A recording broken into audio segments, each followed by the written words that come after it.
welcome to a trading study session. Today I'm doing trading psychology. Today I studied trading psychology for cannot even tell you how long. It was probably like 3-4 hours I studied it for. But this is the main guy that I was learning off of. Well, I was learning off of a few other people, but this is the person where I've taken the most notes off of, and I'm going to be sharing with you guys a lot of the principles. So I just want to give credit where credit is due. That's who I've got a lot of these concepts from. But yeah, I just studied trading psychology. Obviously, I know. Whoops, hold on, sorry. Fighting this. Obviously, I know that you're not going to be able to study your way to a good mindset when it comes to trading. However, you can obviously learn things and kind of change your mindset when it comes to trading psychology. Like, that's just of my belief, and I've learned it, and I've been able to take the principles that I've learned from trading psychology. A lot of Justin Werland's videos are really good. Really good. Like, I do really enjoy his videos, but obviously you need to go through the trials and tribulations. So I just wanted to preface the video by saying that, but I'm just going to be basically going through a few of the principles that I've learned. I made an amazing little chart with a lot of really amazing drawings, so please appreciate them. I was about to drop my pencil. Okay, so he basically talks about these 3 principles. Let me just remove this. I actually don't know how to remove that. I apologize. Let me just wait, what am I saying? He mainly talks about these 3 principles. So he talks about being a profitable trader. It's like a 3-step process when it comes to taking a trade. So awareness, grounding, and adherence. So awareness is basically what are the expectations that trade will bring. So on each trade that you take, you're going to have different expectations attached to it. So some of those expectations could be money, it could be credibility, it could be an ego boost, it could be vanity metrics. Like vanity metrics, like, oh, I won this X amount of money, or I won X R to R. Even if you take a trade and it hits it to its take profit, you can always use these principles and make sure that you're making the right trading decision, because obviously as a trader you're paid for the decisions you make, not the amount of time on the charts or something like that. That's a Justin Werland saying, so I don't know, you'll have to probably watch his videos to confirm on that. But when I say ego boost, I mean, like, are you taking a trade and immediately thinking like, I can't wait to go and tell my community this, I can't wait to go and tell my partner, I can't wait to go and tell my friends, I can't wait to go and tell my family about this trade that I've just won? And you just got to kind of bring an awareness to those emotions and expectations that you're feeling, especially because they're most likely going to be subconscious. So not until you actually consciously bring it to your attention are you going to really pick up on those. And then grounding. So grounding those expectations is the next step once you've identified them. Grounding your expectations basically means that you are seeing those expectations and realizing, like, okay, it really has no difference to like how this trade is going to work out. So again, like I've written it here, will these expectations influence price? Probably not. Probably not. They're not going to influence it. Like, just because you want to go and tell your community about a trade that you took doesn't mean that your trade's instantly going to hit your level just because you say so. Like, the market isn't going to bend to your expectations. So it's kind of grounding that and being like, okay, just because I feel like this doesn't mean that it's going to have any effect on the market. If anything, it's going to make me force a trade. Just let me bring awareness to that and make sure I'm grounding that emotion that I'm feeling or that expectation that I have. And then move to step 3, which is adherence. So it's making sure that you're following your trading plan. So does the decision you're making meet your criteria? And it might help you guys to have a little bit of a checklist. So for me personally, I have like a step-by-step checklist that I go through whenever I take a trade. So like, is the high time frame in line with the trend, or is your trade in line with the high time frame trend? Has the correction finished? Has the continuation started? Am I entering off of a high risk or a lower risk setup? Like, am I getting like that confirmation candle close and things like that? And then he says that most traders, the 99% of traders that fail, end up going through this cycle that you can see here.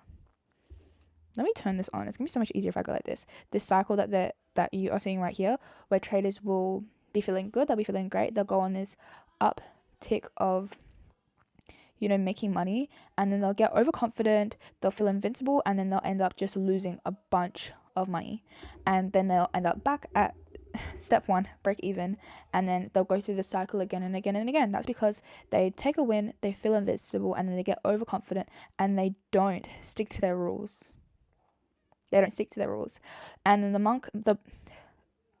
the market will humble you if you do that. So this is the process of the market humbling the 99% of traders that go through this cycle. And traders will go through this cycle over and over and over again until they realize that, okay, maybe when I take a win doesn't mean that I need to up my size, or doesn't mean that all of my trades are just magically going to hit TP. That's not the case.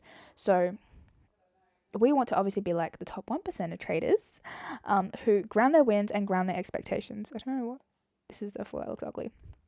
So they manage themselves before the market humbles them. So they take a loss, and then they go through their routine. They put themselves in a grounding situation. They ground their wins. Oh, I didn't mean to cross that out. They ground their wins, and then they move on with their process and end up making money. So obviously, like, different traders have different routines, like whether it's journaling. Like, if you take a trade and you win and you haven't actually met all of your criteria, journaling can help humble you in that process. And yeah, just really grounding your wins and saying, okay, why did I win? Okay, it's because I followed X, Y, and Z. All right, so let me continue doing that and keep doing that, because obviously that's bringing me wins. And then how? So how do we ground our wins? I'm pretty sure that's what this part is saying. So you take a win, and then you humble yourself, and you humble yourself by reminding yourself of the risk that you're taking every single time that you take a position, and humble yourself of the risks that are going to come forward. So, if you win like 1 out of 3 trades, or let's say you win 2 out of 3 trades, you know that the third trade that you're going to take is most likely going to be a loss. So just because you win 2 trades in a row doesn't mean that you should up your size or feel invincible, because you know that a loss is going to come.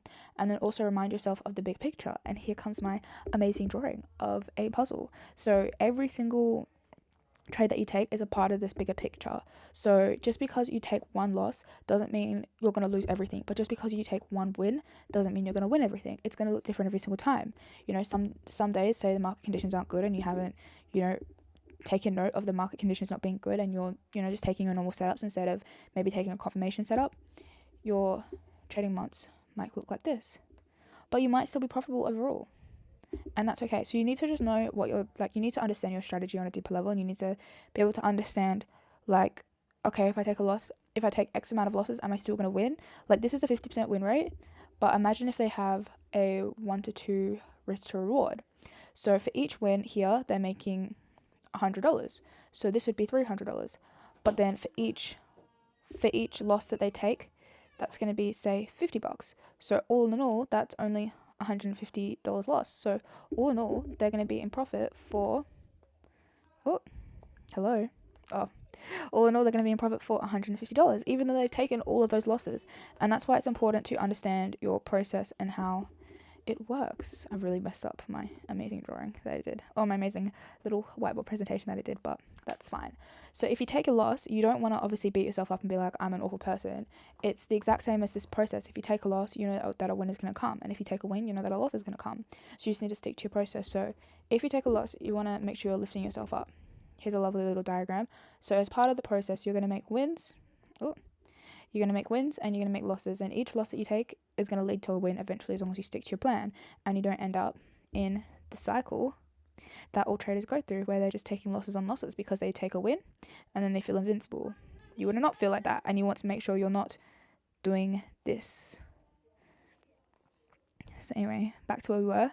So remind yourself that it's a part of the process and stick to the process.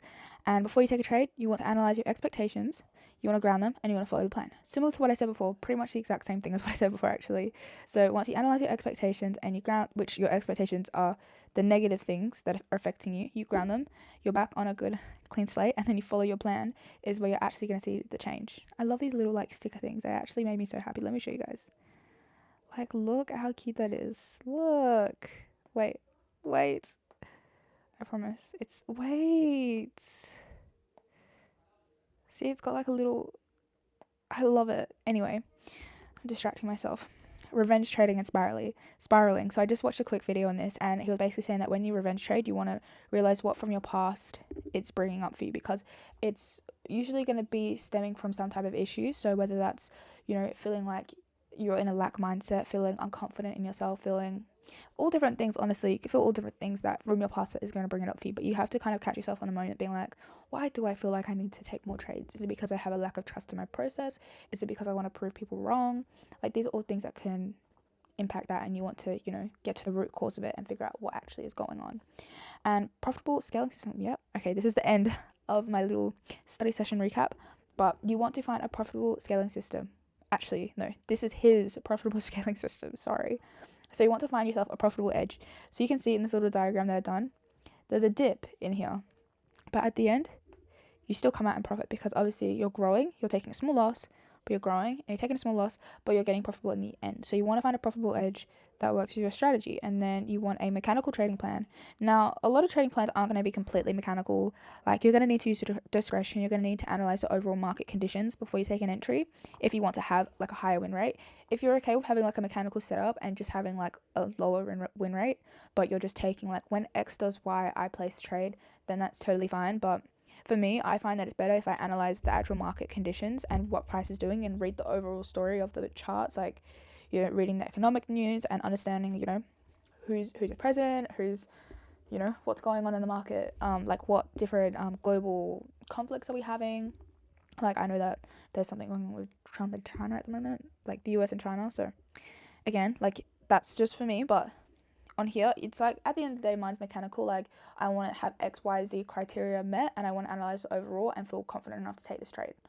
Given like the confidence comes from like me being able to see like, okay, the market conditions are looking good, I feel like I can take this entry. Like, if I get a bearish ICC setup in a high time frame bullish market, maybe I won't take that setup. Maybe I'll wait. I don't know if that, do you get what I mean? Anyway, you want to have a pre and post mindset routine. Now, I don't have a post mindset routine. I journal my trades. I go over the feelings that I felt during the trade, but I wouldn't call it a routine. I have a pre mindset routine where I say my affirmations. I say the notes that are going to make me profitable, or the notes of like statistics on how you can get profitable. But I don't have a post mindset routine, so maybe that's something I need to work on. And structure your life for consistency. So basically what that means is, you know, just because you take one win, don't go quit your job, or don't go and get a car payment for a Lamborghini, because you're just making it harder for yourself. Like, it's going to be harder to have that consistency when you have all these other things like weighing you down, like, you know, rent, car payments, phone bills. You know, don't go and upgrade your phone to like the iPhone 17 Air Pro and put that on a payment plan, because you don't need those extra expenses. So just keep your expenses low, because that will allow you to build that consistency and start scaling your account as you get more data and more confidence with your strategy, and you start, you know, having a better mindset. You should be able to scale your account. But I say that as a beginner. This is just what I've learned from this guy, and it's really, honestly, really good. And then the last thing is leverage. So obviously, once you've mastered all of this stuff, your mindset is going to be a lot better than when you first started. So then you'll be able to add more money, which means that your wins are going to be even bigger, which also means that your risks are going to be even bigger, and that's why you have to master the rest of the system. So when you follow all these steps, you should be able to leverage more and grow your account more and scale your trading. But yeah, that's, oh my god, I didn't stop my recording. But that's basically, okay, it recorded. That's basically the whole video. I hope you guys enjoyed it. Hopefully you guys can find value in the studying that I've done. But again, this is just me studying. I document my entire journey. I'm starting to document the studying that I'm doing, because I get a lot of people asking me like, who are you learning off of? Like, where do you find this information? And yeah, so I hope you guys enjoyed this video, and I'll see you guys later today, if not tomorrow. Please make sure you subscribe, like, and comment, and I'll see you guys later.